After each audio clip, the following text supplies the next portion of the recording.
ভাইয়া রেডি হবে কেন? আরে নিলয়, আজ তো মাহিনের বিয়ে। হোয়াট? নিলয়ের এমন হতে দেখে মাহিন আর রাব্বি দুজন উচ্চস্বরে হেসে ওঠে। নিলয় বোকার মতো দাঁড়িয়ে আছে। নিলয়ের বুঝতে বাকি থাকে না রাব্বি মজা করছে এতক্ষণ। নিলয়ও তাদের সাথে হাসতে থাকে। এরপর তারা তিনজনে ভেতরে যায়। মূলত রাব্বি কোথাও গিয়েছিল, এজন্য একটু দেরি করে মাহিন। রাব্বি মাহিনের খুব কাছের বন্ধু। আর একজন আছে, কিন্তু তারই আজকে বিয়ে হয়ে যাচ্ছে। মাহিন ভেতরে যেতে ফারাবি ওঠা থেকে দাঁড়িয়ে মাহিনের পেট বরাবর কয়েকটা ঘুষি দিয়ে বলে, হারামি, আজই তুই না আসতি তোকে দেশের বাইরে গিয়ে মেরে বালি চাপা দিয়ে আসতাম। ফারাবির কথা শুনে সবাই হাসতে থাকে। মাহিন নিজেকে ঠিক করে ফারাবির কানে কানে হেসে বলে, বেশি ভাব নিস না, নইলে কিন্তু ভাবির সামনে তোর ইজ্জতের পুরো ফালুদা বানাই দিব। ফারাবি আর কিছু না বলে নিজের জায়গায় গিয়ে বসে। একে একে সবাই ছবি তুলছে নতুন বউ নতুন জামাইয়ের সাথে। মাহিন, রাব্বি আর নিলয় সহ আরো কয়েকজন মিলে ফারাবির সাথে মজা করছে। রাব্বি হাসতে হাসতে ফারাবিকে বলে, দোস্ত, অবশেষে তোর কোরবানি হয়ে গেল। ফারাবি ছলছল চোখে রাব্বির দিকে তাকিয়ে আবার হাসতে থাকে। তা দেখে রাব্বি কপাল ভাঁজ করে ভ্রু কুঁচকে ফারাবিকে জিজ্ঞেস করে, কিরে, তুই আবার হাসছিস কেন? আমি কুরবানি হয়ে গেছি সেটা আমি মেনে নিলাম, কিন্তু তোর তো কুরবানি হচ্ছে না, আবার ছিঁড়ে উঠতেও পারছিস না। তোর গলা অর্ধেক কাটা, না পারছিস কুরবানি হতে, না পারছিস উঠে দাঁড়াতে। এই কথা শুনে এবার রাব্বি বাদে সবাই উচ্চস্বরে হেসে ওঠে। ফারাবির হাসি যেন থামছেই না। রাব্বির গার্লফ্রেন্ড আছে এটা ওরা জানে, কিন্তু বিয়ে হচ্ছে না বিধায় এমন কথা বলেছে। রাব্বি রেগে মেগে ফারাবিকে কয়েকা লাগিয়ে দেয়।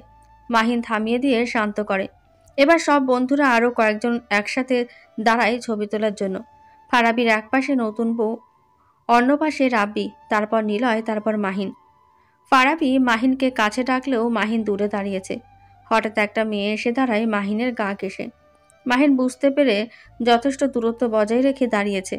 ছবি তোলা শেষে মাহিন আর চোখে তাকিয়ে দেখে ফর্সা চেহারার একটা মেয়ে, মেরুন রঙের গ্রাউন পরা, চোখে হালকা কাজল, মুখে মোটামুটি মেকআপ করা, ঠোঁটে হালকা গাউনের সাথে মিলিয়ে লিপস্টিক নিয়েছে, চুলগুলো ছিঁড়ে দেওয়া।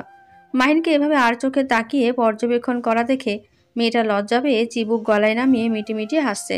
বিয়ের কার্যক্রম শেষ হলে সবাইকে বিদায় জানিয়ে মাহিন আর নিলয় দ্রুত বেরিয়ে পড়ে। এতক্ষণ যাবৎ মেয়েটা পিছু নিয়েছিল, কিন্তু পাত্তা পায়নি। নিলয় বাইক চালাতে চালাতে জিজ্ঞেস করে, মেয়েটাকে কি তুমি চিনো ভাইয়া? মাহিন সোজা কথায় উত্তর দেয় না। এরপর নিলয় সামনে মনোযোগ দেয়। দুজন টুকিটাকি কথা বলতে বলতে বাসায় চলে আসে। ঘড়ির কাঁটা 12টা বেজে 30 মিনিট ছুঁই ছুঁই। বাইক রেখে দুজন ভেতরে আসে। চৌধুরী বাড়িতে গাড়ি আছে একটি, যেটা সাধারণত দুই ভাই অফিসের কাজে বেশি ব্যবহার করে। মাঝে মাঝে সবাই শপিংয়ে গেলে তখন ব্যবহার করেন। এছাড়া নিলয় নিজের বাইকই সচরাচর ব্যবহার করে। দুজন কথা বলতে বলতে ভেতরে ঢুকতে দেখতে পাই মঞ্জুর চৌধুরী সোফায় হেলান দিয়ে বসে আছে। নিলয় আর মাহিন থমকে দাঁড়ায়। নিলয়ের ভয়ে যেন পা আর এগোচ্ছে না, কেননা নিলয় তার বাবার থেকেও বেশি তার বড় আব্বুকে ভয় পায়। কেননা নিলয় শেষবার কবে তার চেহারায় হাসি দেখেছে নিলয়ের মনে নেই। সবসময় চেহারায় গাম্ভীর্যতা যেন লেগেই থাকে। মাহিন নিলয়ের অবস্থা বুঝতে পেরে নিলয়কে আস্থা দিয়ে রুমে পাঠিয়ে দিয়ে নিজের রুমের দিকে হাঁটা ধরলে পেছন থেকে মঞ্জুর চৌধুরী গুরুগম্ভীর কণ্ঠে ডাক দেয়, মাহিন দাঁড়াও, তোমার সাথে কিছু কথা আছে। বাবা ডাক শুনে মাহিন ঘুরে দাঁড়াতেই মঞ্জুর চৌধুরী আবারও একই রকম ভাবে বলে, এত রাত করে বাড়ি ফেরা আমার মোটেও পছন্দ নয়, তাই এই কাজ যেন আর না হয়। মাহিন মাথা নিচু করে মাথা নেড়ে হ্যাঁ বলে রুমের দিকে পা বাড়াতেই আবারও ডাক দিয়ে একটু হেসে বলে, যাই করো 12টার আগে ফিরে আসবে, কারণ তুমি এতদিন গ্রামে ছিলে না, তাই তোমার নিঃশ্বাস নেওয়ার স্বাধীনতা অবশ্যই আছে। তবে খেয়াল রেখো কেউ যেন আঙ্গুল না তোলে চৌধুরী বাড়ির ওপর। মাহিন খুশি হয়ে উল্টো দিক ফিরেই ঠিক আছে বলে রুমে গিয়ে ফ্রেশ হয়ে চেঞ্জ করে ঘুমিয়ে পড়ে। সকালে মেঘ ঘুম থেকে উঠে খাবার টেবিলে বসে খাবার খাওয়ার জন্য। এটা দেখে রীতিমতো মরিয়ম বেগম আর আয়েশা চৌধুরী অবাক। মরিয়ম বেগম রীতিমতো মেঘের গায়ে হাত দিয়ে দেখে কোনো অসুখ হলো কিনা। এমন করতে দেখে মেঘ ভ্রুযুগল নাকের ডগায় টেনে বলে, কি হয়েছে আম্মু, এমন করছো কেন? তুই তো সকালে না খেয়েই কলেজ দৌড় দিস, এর জন্য আর কি। তো কি হয়েছে, খিদে পেয়েছে, খেতে দাও, কলেজে যেতে হবে। মরিয়ম বেগমও যথারীতি খাবার বাড়ায় ব্যস্ত হয়ে পড়ে। সাজেদা বেগম হঠাৎ বলে ওঠে, দাদু ভাই সেই রাত 12টার পর বাড়ি ফিরেছি, নিলয়ের থেকে শুনলাম বিয়ে বাড়ি গিয়েছিল, কাল তো বাইরেই খেলো, আজ যেন বাড়ি ছেড়ে কোথাও না যায়। আর বৌমা, আমি একটু পর রান্না করে ঘরে আসছি। কেমন মাহিনের পছন্দের পিঠা বানাতে হবে, সাথে ওর পছন্দের সব খাবার। মরিয়ম বেগম মাথা নেড়ে আচ্ছা জানিয়ে দেয়। বৃষ্টি আর বর্ষা বায়না ধরেছে তারা আজ স্কুলে যাবে না, তাই কেউ আর ওদের জোর করে না। মেঘের সম্পূর্ণ মনোযোগ সাজেদা বেগমের কথা বলা কথায়। মেঘ মনে মনে বলে, তার মানে নিলয় ভাইয়া আর মাহিন ভাইয়া কাল বিয়েতে গিয়েছিল, কিন্তু কার বিয়ে নিলয় ভাইয়া তো কিছুই বলেনি, আর আমি এত কিছু ভাবছি কেন? ধুর। এটা মনে মনে বলে নিজের মাথায় নিজে গাঁটটা মারে। এটা দেখে মরিয়ম বেগম ভ্রু কুঁচকে বলে, কিরে নিজের মাথায় নিজে মারিস কেন? খেয়ে নে, তুই না বললি কলেজ আছে? মেঘ এবার খাবারে মনোযোগ দেয়। তবে মেঘ আজ খাবার টেবিলে বসেছিল মাহিন ভাইয়াকে দেখার জন্য। এত বছর কথা না বলেও আসার পর থেকে একবারও সামনাসামনি হয়নি। তবে বোন হওয়ায় অনত্য দেখাটা করা উচিত। মেঘকে মূলত নীলিমা বুদ্ধি দিয়েছে খাবার টেবিলে এক নজর দেখে নিতে, কারণ এই সময় মাহিন ভাইয়া তাকে কিছু জিজ্ঞেস করতে পারবে না। কিন্তু কাল রাতে দেরি করে ফেরায় মাহিন নিলয় কারো ঘুম ভাঙেনি দেখে মেঘের মনটা এবার খারাপ হয়ে যায়। মেঘ চুপচাপ খেয়ে সোজা কলেজে চলে যায়। নীলিমা মেঘের মন খারাপ দেখে জিজ্ঞেস করে, কি রে, কি হয়েছে? তোর মন খারাপ কেন? তোর বুদ্ধিমতো করতে গিয়েছিলাম, কিন্তু ওই বেটা তো ঘুম থেকেই ওঠেনি। কথা শুনে নীলিমা হাসতে থাকে। নীলিমা মেঘকে বোঝায় তারা একই বাড়িতে আছে, এই বেলায় না হোক অন্য বেলায় ঠিকই দেখা হবে। নীলিমা অন্য প্রসঙ্গ টানে, এরপর দুজন হাসতে থাকে। সাথে রাইসা এসেও যোগ দেয়। মরিয়ম বেগম বর্ষাকে পাঠিয়ে দেয় মাহিনকে ডাকতে। বর্ষা ডাকার পর মাহিন চোখ খুলে দেখে 10টা বেজে গিয়েছে। অমনি মাহিন লাফ দিয়ে বিছানা ছেড়ে উঠে দ্রুত ফ্রেশ হয়ে একটা আকাশি শার্ট ইন করে কালো প্যান্ট পরে। চুলগুলো নিজের হাত দিয়ে সরিয়ে নেয়, যেটা মাহিনের অভ্যাস। ডান হাতে ঘড়িটা পরে গায়ে বেলি ফুলের পারফিউম লাগিয়ে বের হতে থাকলে সাজেদা বেগম খাবার টেবিলে ডাক দেয়। মাহিন তার দাদির কথা মতো খাবার টেবিলে বসে। এরপর সবাই খাবার সাজিয়ে দিয়েছে, সব পছন্দের খাবার। মাহিন একে একে সবগুলো একটু একটু করে খায়। সাজেদা বেগম জিজ্ঞেস করে, কোথায় যাবি এখন? একটু কাজ আছে ডার্লিং, তাড়াতাড়ি ফিরবো। সবাই তোর জন্য আসতে চাচ্ছে, তুই এসেছিস এই জন্য। শুক্রবার আসতে বলো, কেননা ফুপা নাকি অসুস্থ। তবে কালকে কথা হয়েছে, আগের থেকে সুস্থ হয়েছে। ওনারা শুক্রবার আসবে, ওদিনই সবাই আসবে। সাজেদা বেগম খুব খুশি হয়, কেননা বরাবরই সাজেদা বেগম জানে তার নাতি অনেক বুদ্ধিমান। মাহিন বের হবে এমন সময় মানজুর রহমান হাজির হয়। মানজুর রহমান ঢুকতে ঢুকতে মাহিনকে জিজ্ঞেস করে, কোথায় যাও? একটু কাজ আছে আব্বু। কিছু বলবা? মাহিন মাথা নেড়ে হ্যাঁ জানায়, কিন্তু তার আগে মানজুর রহমান ছেলের হাতে চাবি ধরিয়ে দেয় বাইকের। মানজুর রহমান ছেলের জন্য নতুন বাইক কিনে এনেছেন। মাহিন খুব খুশি হয়, মুখ দিয়ে নাই বলতে তার বাবা বুঝে গিয়েছেন।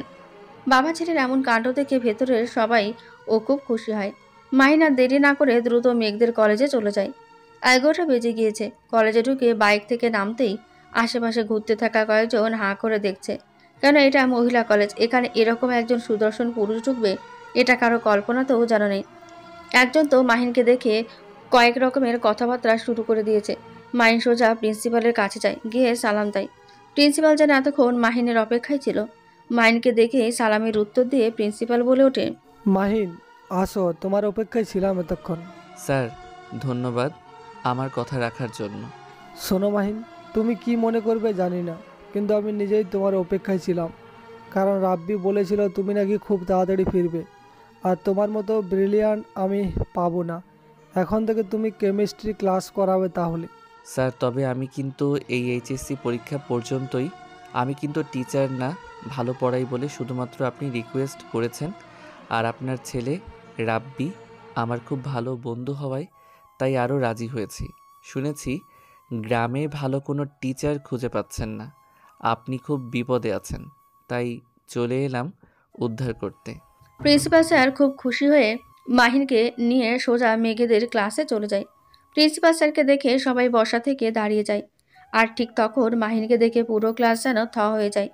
উজ্জ্বল শ্যামলা চেহারার, গায়ে আকাশি শার্ট আর কালো প্যান্ট, তার উপর গা থেকে ভেসে আসা তীব্র বেলি ফুলের গন্ধ, সবাই যেন চোখের পলক ফেলতেও ভুলে গিয়েছে।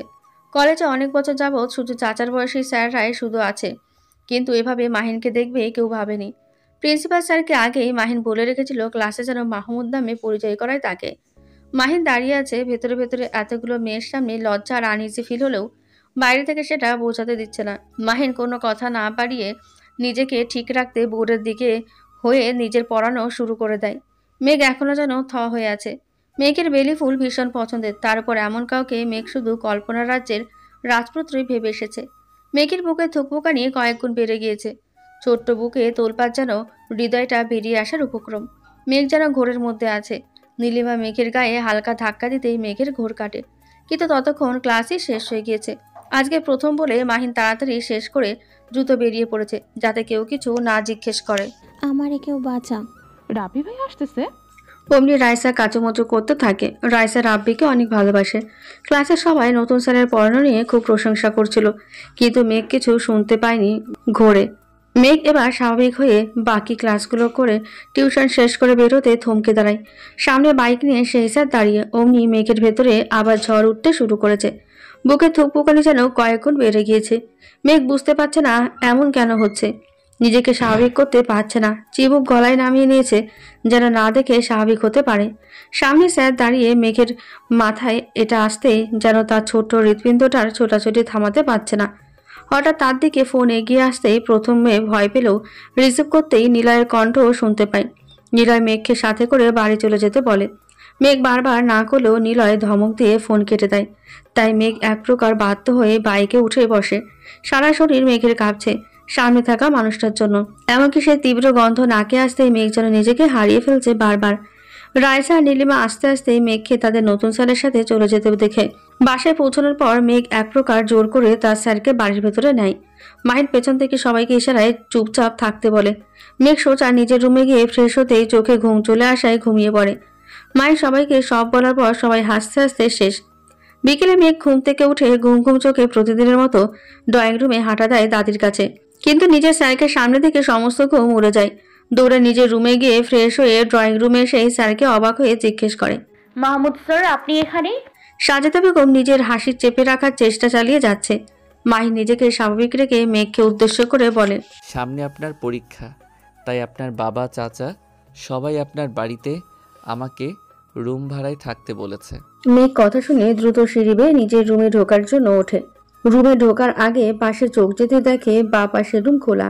মাহিন ভাইয়ার রুম খোলা দেখতে পেয়ে মেঘের বুকের ভেতরে আটকে ওঠে। মেঘ জিজ্ঞেস করতে পেছনে ঘুরতে দেখে তার স্যার সামনে দাঁড়িয়ে। দুজনে চোখাচোখি হয়। মেঘ যেন সামনে থাকা মানুষটা চোখের মায়ায় গভীরতা বোঝার চেষ্টা করছে। ছোট্ট বুকের হৃৎপিণ্ডের তীব্র ছোটাছুটি যেন কিছুতেই থামছে না। এই বুঝি বুক চিরে বেরিয়ে আসে। এমন সময় মেঘের স্যার মেঘের দিকে তাকিয়ে দুবার ভ্রু নাচিয়ে জিজ্ঞেস করে, তার দিকে চেয়ে কি দেখে। মেঘ লজ্জা পেয়ে দ্রুত নিজের চিবুক গলায় নামায়। ততক্ষণে সামনে থাকা মানুষটা তার সামনে থেকে সরে যায়। মেঘ বুঝতে পারে মাহিন ভাইয়ার রুমই তার স্যারকে দেওয়া হয়েছে। কিন্তু মেঘ এবার চিন্তিত হয়ে যায়। এত বছর পর দেশে ফিরেছে, আর তার নিজের রুম সে অন্যকে কিভাবে দেবে। এসব ভাবতে ভাবতে একটু আগে ঘটে যাওয়া মুহূর্ত মনে পড়তে মেঘ নিজের মাথায় নিজেই গাঁটটা মেরে জিভায় কামড় দিয়ে ধ্যাত বলে নিজের রুমে ঢুকবে। এমন সময় দেখে নিলয় তার দিকে আসছে। নিলয় এসে মেঘকে দেখে স্বাভাবিকভাবে জিজ্ঞেস করে, বোন, মাহিন ভাইয়াকে দেখেছিস? মেঘ মাথা দুদিকে নাড়িয়ে না জানিয়ে দেয়। নিলয় মাহিন ভাইয়ের রুম খোলা পেয়ে মেঘকে আর কিছু না বলে রুমের দিকে এগোতে এগোতে বলে, ওই তো মাহিন ভাইয়ের রুমে আছে। নিলয় রুমে ঢুকে যায়, কিন্তু মেঘ তৎক্ষণাৎ থ হয়ে যায়। নিলয়ের কথা শুনে মেঘ দৌড়ে মাহিনের রুমের কাছে যায়। দরজায় মেঘকে দাঁড়াতে দেখে নিলয় বলে, কিরে, দরজা দাঁড়িয়ে কি করছিস? ভেতরে আয়। মেঘ মাথা নিচু করে ভেতরে আসে। নিলয় আর মাহিন কি নিয়ে যেন কথা বলছিল, সেটা মেঘ ঠিকমতো বুঝতে না পারলেও বিছানার উপর বসতেই আর চোখে মাহিনের দিকে তাকায়। মেঘের আর একটুও বুঝতে বাকি নেই মাহিন তার স্যার বর্তমানে।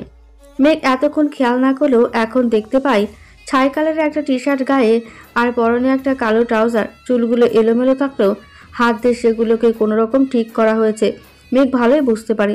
মেঘকে আর চোখে তাকাতে দেখে মাহিন সেটা বুঝতে পেরে মেঘের দিকে মুচকে একটা হাসি দেয়। মেঘের হৃদয়ে কালবৈশাখী ঝড় শুরু হয়ে গিয়েছে। মেঘের ছোট্ট বুকে ধুকপুকানির শব্দ মেঘ বাইরে থেকে শুনতে পাচ্ছে। কোনো শ্যামবর্ণের পুরুষের হাসি এমন তার মনে কালবৈশাখীর ঝড় তুলতে পারে, সেটা মেঘের জানা ছিল না। মেঘের সাথে চোখাচোখি হলে মেঘ আবারও নিজের চিবুক গলায় নামিয়ে দেয়।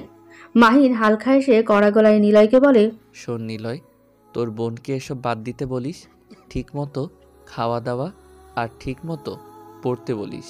নিলয় কপাল ভাঁজ করে ভ্রুকুচকে একবার মেঘের দিকে তাকিয়ে মাহিনকে জিজ্ঞেস করে, কি বাদ দিতে বলবো? সেটা নিজের বোনকে জিজ্ঞেস করিস। আর শোন, ঠিক মতো পড়া না পারলে ক্লাসে কিন্তু সবার চেয়েও বেশি আমার হাতে মাইর খাবে। মেঘ বুঝতে পারে এখানে থাকলে আরো কথা শোনাবে, তাই মেঘ উঠে বিড়বিড় করে বলতে থাকে, ব্যাটা আস্ত একটা খাটাস, একটুও বদলায়নি, বরং আরো বেশি খারাপ হয়েছে।